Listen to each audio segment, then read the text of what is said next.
Setiap jenis itu sepasang, kamu bawa masuk dalam bahtera. Mungkin beberapa hewan lebih mudah ditangkap, kelinci mungkin. Tapi kalau hewan buas gimana? Masa mereka mau nurut sama kita? Kalau hewan liar maksudnya. Jikalau hewan piaraan mungkin bisa di-training, bisa dilatih. Bagaimana dengan macan? Bagaimana dengan segala jenis burung? Gimana nangkepnya? Gimana membujuk mereka untuk mendarat? Tapi inilah keajaibannya. Kalau Tuhan suruh kita lakukan sesuatu, kita percaya dulu dan percaya saja.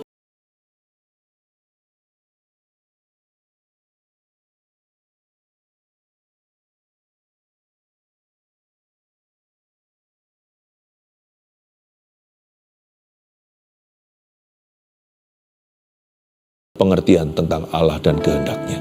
Sembunyikan di balik salibmu sekali lagi dalam nama Yesus. Amin. Beberapa waktu yang lalu, belum lama, saya menyampaikan firman Tuhan tentang hubungan kita dengan Tuhan. Mengambil cerita tentang Nuh, hubungan Nuh dengan Tuhannya. Dan beberapa perikop ayat belum saya jabarkan karena begitu dalam pengajaran firman sehingga tidak bisa saya selesaikan semua. Apa yang tertinggal, inilah berkatnya saat teduh bersama. Di sini saya akan mengkhotbahkan. Saya kasih judul 3 rema dari cerita Nuh. Karena Tuhan kalau mau mengangkat kita, Dia akan memberi kita nasihat lebih dulu. Dan dengan nasihatmu, engkau mengangkat aku. Dari keterpurukan pada kemenangan. Dari kehinaan pada kemuliaan. Semua untuk kemuliaan namanya. 3 rema dari cerita Nuh. Bagian ayat yang saya tidak sempat selesaikan waktu di ibadah GMS yang lalu. Sekarang kita mulai dulu di pasal 6, Kejadian 6 ayat 17 sampai 22, saya baca. Sebab sesungguhnya aku akan mendatangkan air bah meliputi bumi untuk memusnahkan segala yang hidup dan bernyawa di kolong langit. Segala yang ada di bumi akan mati binasa. Tetapi dengan engkau aku akan mengadakan perjanjianku, dan engkau akan masuk ke dalam bahtera itu, engkau bersama dengan anak-anakmu dan istri anak-anakmu. Dan dari segala yang hidup, dari segala makhluk, dari semuanya haruslah engkau bawa satu pasang ke dalam bahtera itu, supaya terpelihara hidupnya bersama-sama dengan engkau.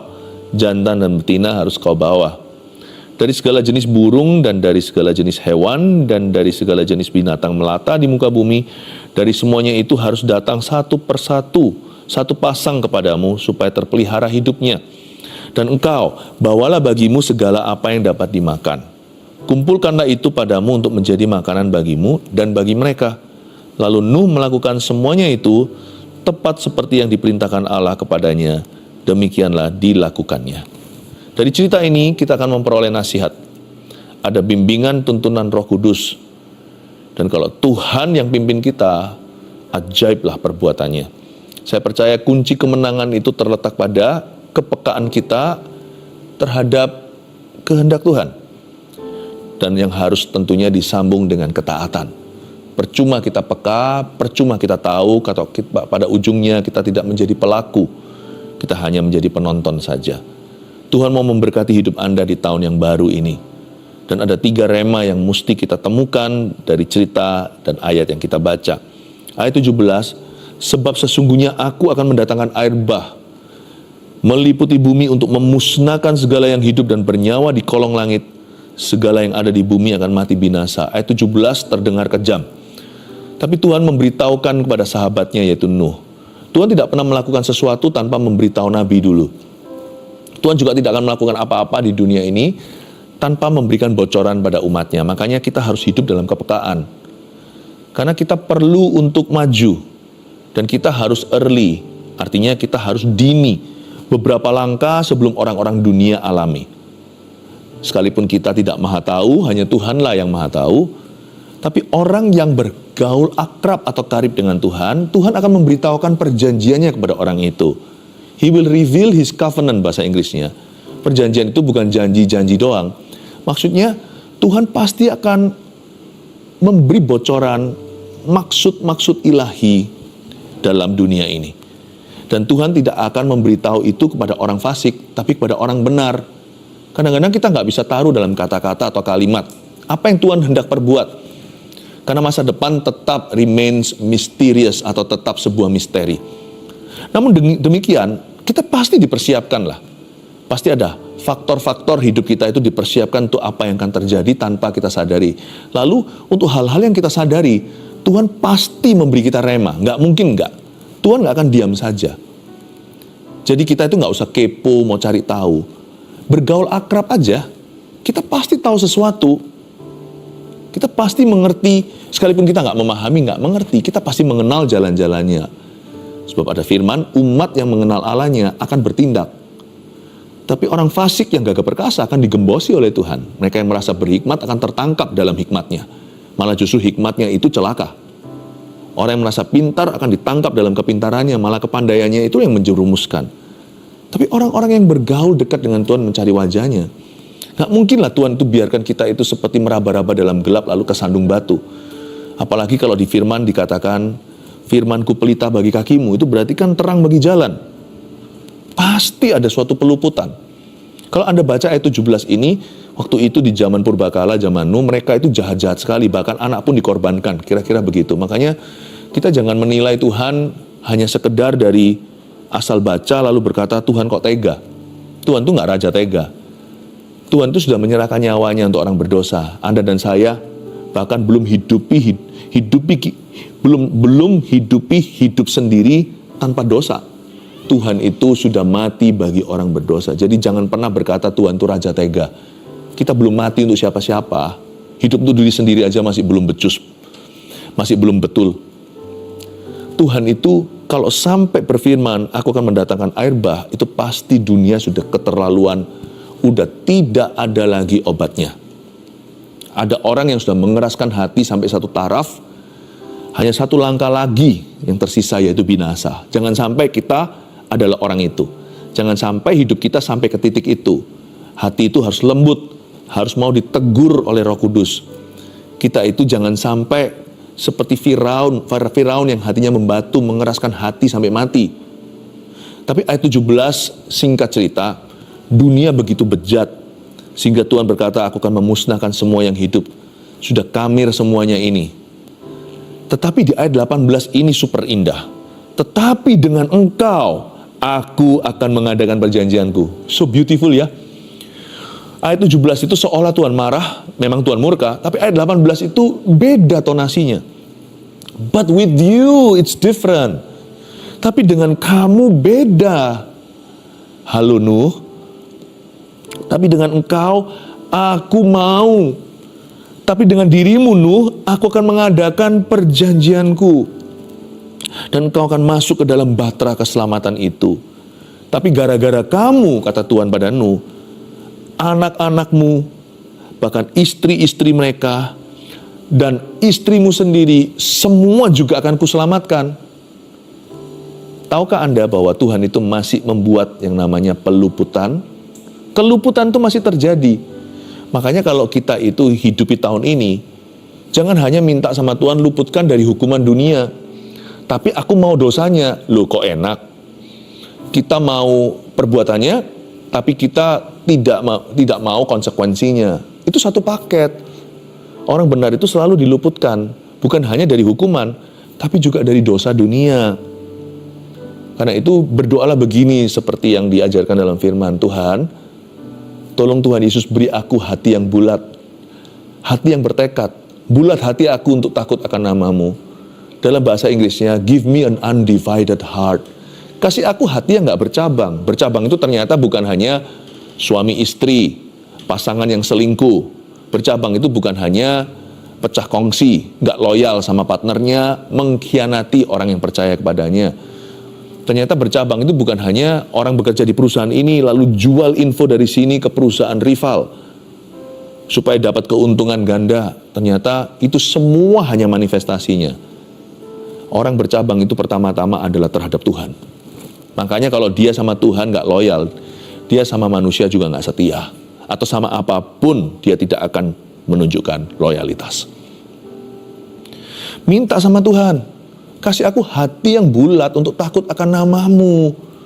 Dan please prevent me atau cegah aku dari dosa yang tidak aku sadari. Kita nggak boleh sengaja berdosa atau sengaja mengkhianati Roh Kudus. Jangan mendukakan Roh Allah. Sedangkan kita aja sekalipun sudah sengaja mentaati Tuhan aja, masih ada hal-hal tertentu yang kita nggak sadari secara tidak sengaja kita lakukan kok. Kita sudah bukan di level sengaja berbuat dosa. Itu harus selesai dulu. Itu sudah tutup buku, ku telah mati dan tinggalkan cara hidupku yang lama. Kalau bicara soal kesengajaan, harusnya Anda dan saya memakai hak bebas kita dan memakai willpower atau kehendak bebas kita, memakai kemauan kita untuk mentaati firman-Nya. Tuhan, bulatkan hatiku. Tolong aku Tuhan, aku tidak mampu. Beriku kekuatan untuk tabah. Beriku kemampuan untuk hidup kudus. Jagai aku terus. Seperti Yusuf lari dari istri Potifar yang menggodanya. Aku gak bisa berbuat apa-apa. Hanya satu yang aku bisa lakukan, yaitu melarikan diri atau menjauhi hawa nafsu. Meskipun hatiku masih sedikit ada syarat itu. Masih ketarik somehow. Masih tertarik dengan hal-hal itu. Tetapi ketika kita lari, Tuhan akan membebaskan dan menguatkan kita. Ketika kita menjauhi hawa nafsu itu, dengan mendekat kepada Allah, kita bisa melawan iblis dan mengalahkan setiap tipu muslihatnya. Sedangkan kita sengaja taat sama Tuhan dan lawan arus aja, masih ada perkara-perkara yang kurang disengaja yang bisa terjadi. Makanya di Alkitab juga diajarkan salah satu wujud doa adalah, Tuhan tolong luputkan aku dari perkara-perkara yang tidak kusengajai, tidak kusadari. Karena itu saya berdoa, tahun ini kita jangan maunya hanya luput dari hukuman dunia. Bencilah pakaian orang-orang yang berbuat dosa. Jangan cemari dirimu dengan hal-hal itu. Janganlah nikmati manisan mereka. Jangan cemburu dengan orang fasik, nanti kakimu terselip. Nanti kakimu tergelincir karena kita iri hati, loh orang itu kok enak ya hidupnya, berdosa dan nyaman. Aku taat sama Tuhan kok banyak sekali godaan. Jangan pandang orang-orang dunia, pandang Yesus terus. Tetapi dengan engkau aku akan mengadakan perjanjianku, kata Tuhan kepada Nuh. Karena hidupmu beda, Nuh. Kamu tidak akan menanggung hukuman dunia. Kan kamu juga tidak melakukan dosa mereka. Dan kamu juga tidak mengorbankan wangi-wangian mereka. Kamu tidak mencemarkan dirimu dengan perbuatan lalim mereka. Kamu sendiri menjaga hatimu sehingga kamu tidak sama dengan mereka. Tetapi dengan engkau, aku akan mengadakan perjanjianku. Kamu akan masuk Batrah, mereka akan tenggelam di air bah. Kamu kuselamatkan, mereka binasa. Kenapa kamu harus menanggung hukuman mereka? Kamu tidak ikut-ikutan dengan dosa mereka. Ayat 18 itu perkecualian. Orang benar itu diluputkan. Tapi kalau kita diluputkan dari hukuman, kita harus diluputkan dulu dari dosa mereka. Tahun ini hidupmu harus beda. Orang lain free sex, jangan ikut-ikutan, hai anak muda. Setiap orang di luar sana itu mungkin selingkuh itu biasa, apalagi di dunia kerja. Anda jangan terbawa arus. Keluarga Anda kudus. Orang mau bilang apalah, nggak apa-apalah, asal pasangannya nggak tahu. Asal kamu tanggung jawab, tetap hidupi rumah tanggamu. Norma dan moralmu, itu tanggung jawab ke Kristus. Kita tidak berdosa, bukan karena takut ketahuan. Kita tidak berdosa karena takut akan Tuhan. Tetapi dengan engkau, aku akan mengadakan perjanjianku. Kamu mesti hidup beda, Nuh. Kalau Nuh, dia sudah hidup beda. Makanya dia tidak ikut-ikut dihukum oleh Allah lewat air bah. Mari kita beda. Kalau sekarang bahasa yang klise atau yang klasik sekali di sekolah, jangan ikut-ikutan nyontek. Peduli amat kalau teman-temannya berkata, fanatik kamu. Biarin mereka bilang apa, nggak apa-apa. Anggaplah itu pujian kalau kita fanatik sama Tuhan. Daripada kita tidak fanatik sama siapa-siapa, ini iya, itu iya, kompromi melulu. Kayak begitu kan seperti bunglon yang ganti-ganti warna. Tergantung siapa yang kita layak, tergantung siapa yang saat itu melihat kita. Tetapi dengan engkau, aku akan mengadakan perjanjianku. Kamu beda, Nuh. Miliki kesaksian ini, keluarga satu itu bersama. Tahun ini kita mesti hidup beda. Jadi jangan sampai kita hanya alergi hukuman. tapi juga alergi manis-manisan dunia. Kalau kita tidak ikut sama dosa mereka, kenapa kita harus dihukum sama mereka? Kesusahan orang benar memang banyak, kata Alkitab, tapi Tuhan meluputkan, tapi Tuhan melepaskan dia dari semuanya itu.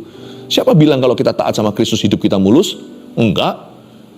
Kadang-kadang kita harus pikul salib, bukan kadang-kadang. Setiap kali kita mesti rela memikul salibnya. Gara-gara taat sama Tuhan, mungkin kita dirugikan. Mungkin kita disalah mengerti. Mungkin kita difitnah, dikucilkan, dijauhi. Bahkan mungkin kita tidak bisa memakai cara dunia, menghalalkan segala cara untuk mendapatkan keinginan kita. Mungkin kita nggak bisa bypass proses Tuhan atau lewati prosesnya begitu saja. Kita nggak bisa mendapatkan hasil yang instan. Mau kaya, mencuri, merampok bank. Kita nggak boleh lakukan itu. Karena firman Tuhan berkata, jangan mencuri, jangan berbuat jahat. Maka kita harus menabung pelan-pelan. Tapi pasti ada perbedaan antara orang benar dan orang fasik. Kesusahan yang kita tanggung itu adalah salib. Dan salib itu mulia. Penderitaan yang kita alami itu diizinkan Tuhan karena ketaatan. Pasti ada upah menanti. Pasti ada perkenanan. Pasti ada penyertaan. Pasti beda dengan kesengsaraan dan penderitaan yang harus dialami oleh orang fasik. Karena kesusahan mereka itu akan menghancurkan mereka. Tapi kesusahan orang benar itu adalah gizi rohaninya.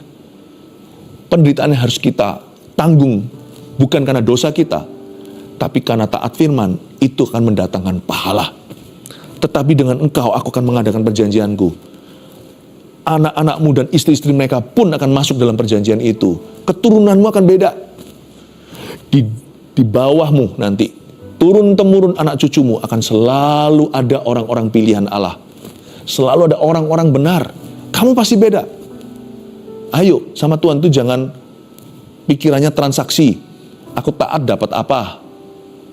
Aku setia, Tuhan kasih aku apa? Jangan transaksi. Pikirannya harus jangka panjang. Sama Tuhan itu hubungan kita itu seumur hidup, bahkan masuk ke dalam kekekalan. Jangan pikirannya itu seperti bisnis kalau sama Tuhan Yesus. Mari kita pegang erat-erat janji Tuhan. Bahwa kalau kita hidup beda, keturunan kita pun akan diberkati oleh Tuhan. Tidak akan meminta-minta roti anak cucu kita nanti.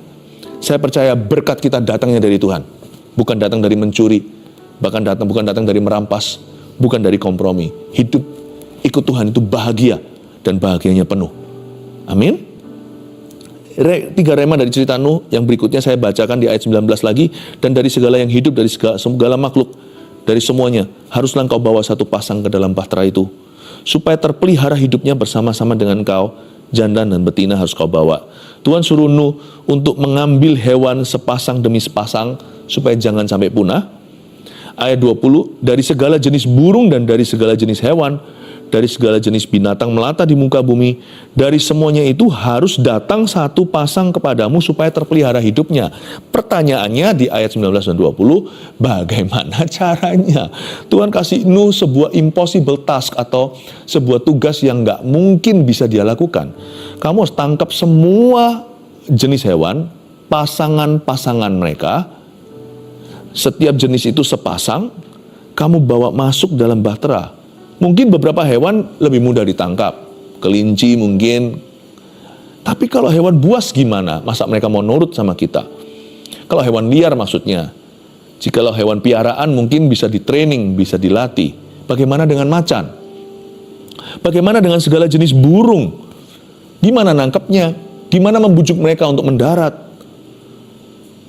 Tapi inilah keajaibannya. Kalau Tuhan suruh kita lakukan sesuatu, kita percaya dulu dan percaya saja. Only believe, seperti lagu itu. Only believe, all things are possible. Only believe, only believe, all things are possible. Only believe. Percaya saja, segala sesuatu mungkin bagi Tuhan. Asal Tuhan yang berfirman, kita nggak langsung berdebat soal metodenya. Kalau Tuhan berjanji, terima mentah. Kalau Tuhan sudah memberikan bahan mentahan, yaitu perjanjian atau janji Tuhan, Tuhan pasti memberi kita semua toolnya untuk kita bisa memasak mentahan itu menjadi sesuatu. Pasti Tuhan buka koneksi. Pasti Tuhan memberikan infrastrukturnya. Pasti Tuhan memberi fondasi. Pasti Tuhan juga akan kirimkan orang. Pasti ada jalan di mana tidak ada jalan. Tuhan kalau suruh kita naik ke level 7, pasti ada tangga ke situ.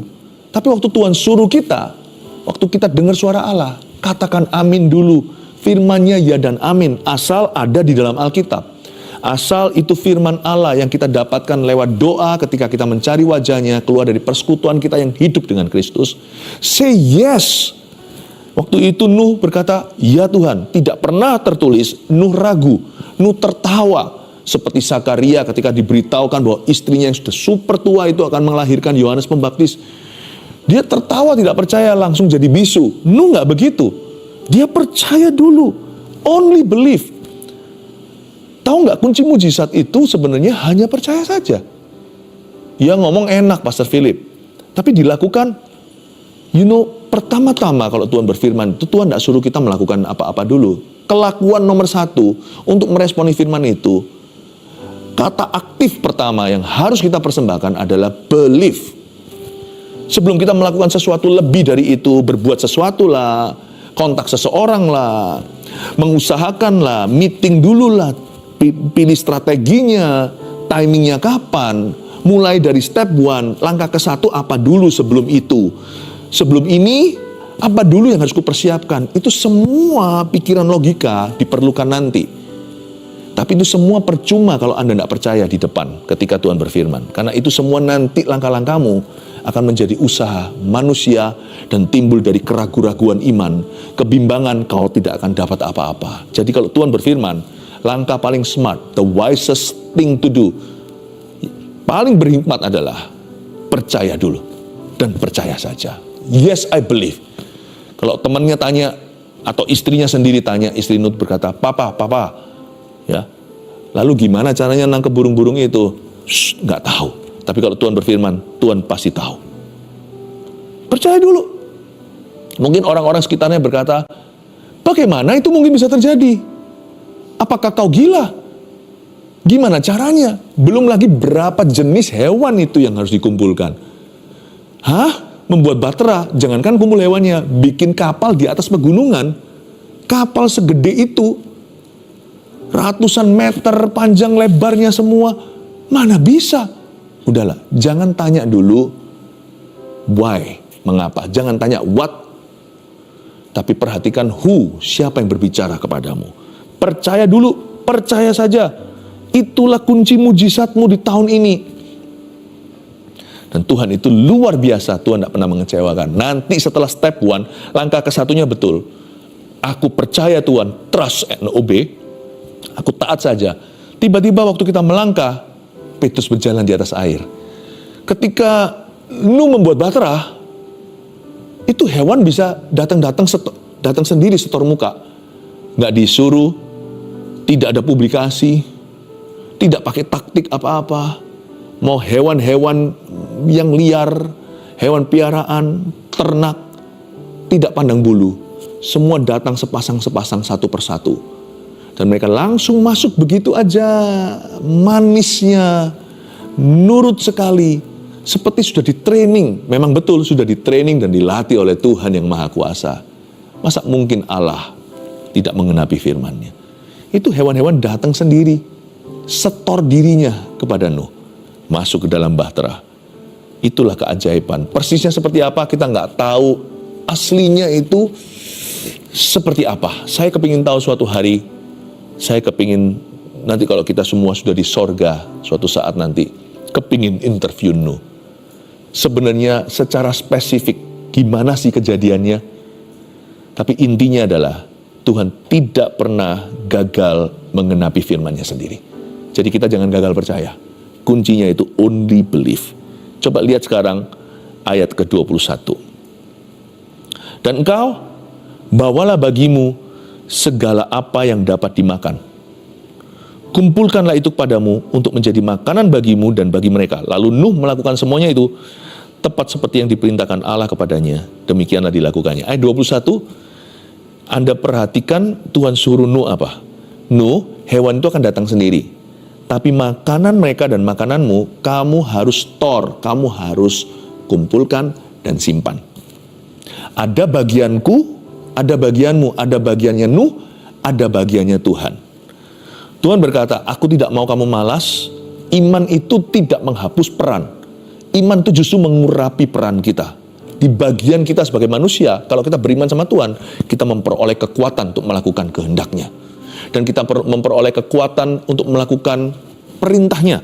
Tuhan beritahu, dan engkau Nuh, kamu bawa bagimu segala apa yang dapat dimakan. Itu gak perlu aku yang bawa kan, kata Tuhan.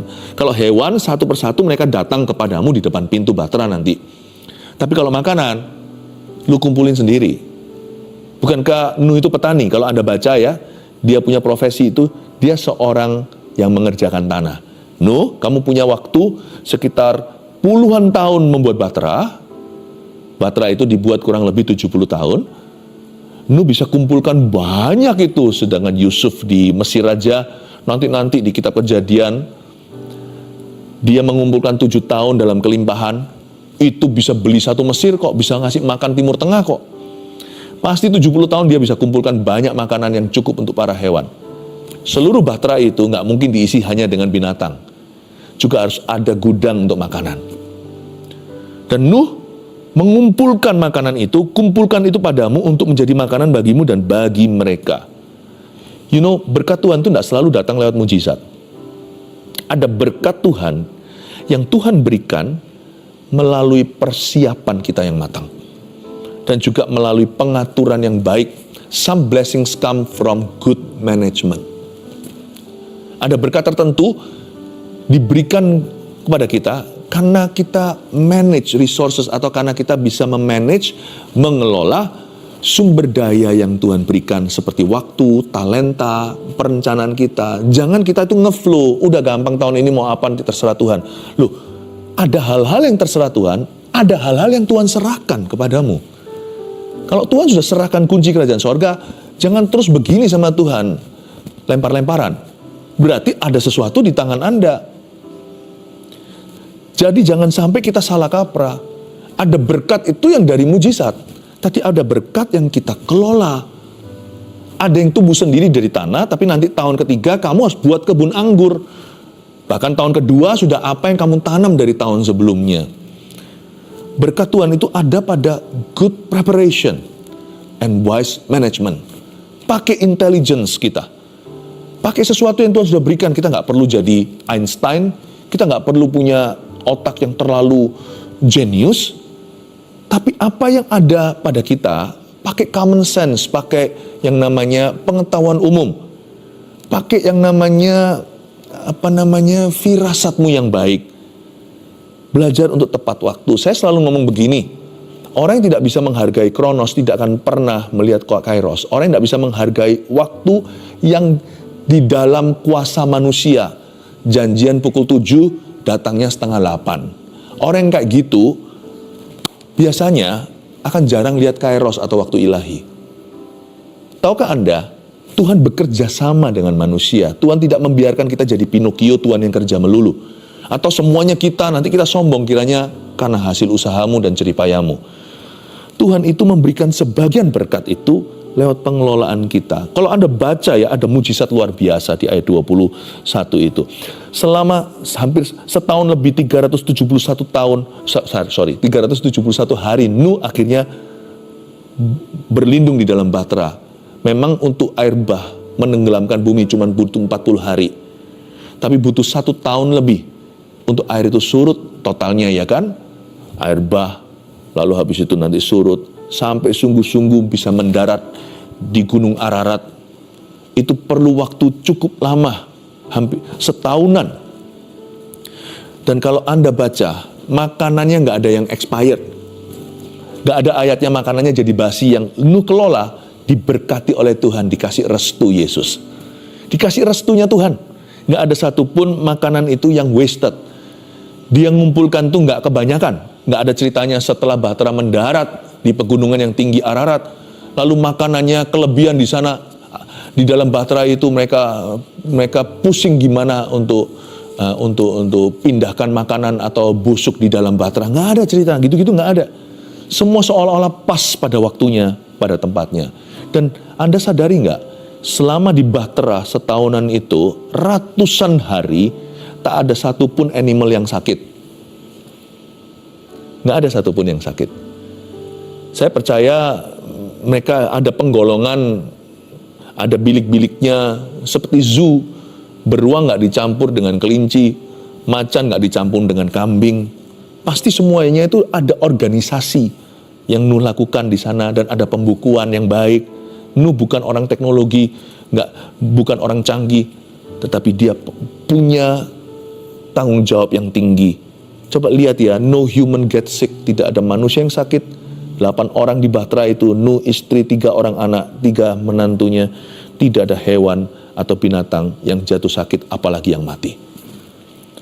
3 rema dari cerita Nuh yang kita pelajari hari ini. Yang satu, orang yang benar diluputkan dari dosa dan hukuman dunia. Jangan mau cuman luput hukuman, tapi dosanya mau. Jangan ya. Dua-dua tidak perlu. Karena kita orang yang benar, bahagia kita datangnya penuh dari Tuhan Yesus. 2, kunci mujizat itu hanyalah percaya saja pada perkataannya.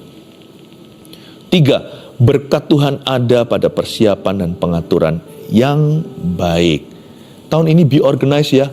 Buat perencanaan, sebelumnya berdoa dulu. Waktu membuat perencanaan katakan, kalau Tuhan kehendaki aku akan ke sini, ke situ, lakukan itu dan ini. Setelah engkau buat rencana, doalah. Serahkan rencana itu ke kaki Tuhan. Biarkan terjadi kehendaknya. Itulah. Kalau Anda melakukan itu dengan baik, tahun ini akan penuh dengan berkat Tuhan. Saya percaya ada berapa animals, ada berapa hewan di dalam Bahtera. Di dalam Bahtera itu minimal ya, asumsi saya, ada lebih dari 35.000 pasang jenis hewan. Saya yakin tahun ini, dengan mudahnya seperti membalikkan tangan, Tuhan bisa menyebabkan 35.000 jenis berkat. 35.000 pasang jenis berkat datang mengetuk pintu kantormu, pintu rumahmu, dan juga pintu hatimu. Saya percaya Tuhan itu ajaib. Anda tidak perlu mengejar berkat itu. Berkat itu akan datang sepasang-sepasang mencarimu. Pastikan hidupmu teratur dan pastikan prioritasmu benar. Yesus dulu di atas segala sesuatu. Mari kita mengangkat tangan kita. Terimalah berkat dari Allah Bapa, Putra dan Roh Kudus. Berjalanlah dengan rema-rema dari Roh Kudus dan kuasa urapannya. Dalam nama Yesus, haleluya, amin.